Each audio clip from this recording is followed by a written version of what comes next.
இது வந்து கொச்சினில் நாங்கள் போட்டிங் போனது. இது 2013 எடுத்த வீடியோ. இது கொச்சினில் இது போகிறப்போ ஒருத்தருக்கு பர் ஹெட்டுக்கு 150 ரூபா சார்ஜஸ் பண்ணாங்க. லைஃப் ஜாக்கெட்டு ஃப்ரீயாக கொடுத்துட்டாங்க. மேலே 25 பேரும் கீழே 25 பேர் உட்காந்துக்கலாம். கீழே உட்காந்தவங்களுக்கு வியூ தெரியாது, மேலே உட்காந்தவங்களுக்கு வியூ நல்லா தெரியும். இந்த டூரை நிக்கி மேடம் தான் ஸ்பான்சர் பண்ணி கூட்டிகிட்டு போனாங்க.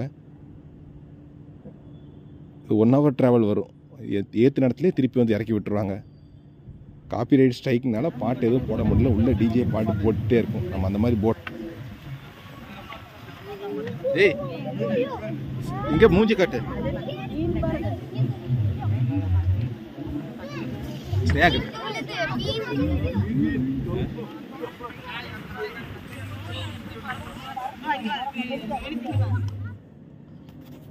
ஸோ இந்த டைமு நாங்கள் போகிற ட்ரிப்பில் இதை விட கொஞ்சம் அதிகமாக கிட்ஸ் இருப்பாங்க. அதான் சுஜித் எக்ஸாம் எழுதிட்டு இங்கே வந்துட்டான். சைனி எங்கள் சிஸ்டர் எல்லாமே இங்கே தான் இருந்தோம். நல்லா இருந்த இந்த ட்ரிப்பு. போட்டிங் எடுக்கும்போது நல்லா டிஜே பாட்டு உள்ள போட்டிங்கே எடுத்துக்கணும். அப்போ தான் கொஞ்சம் போட்டிங் நல்லாயிருக்கும்.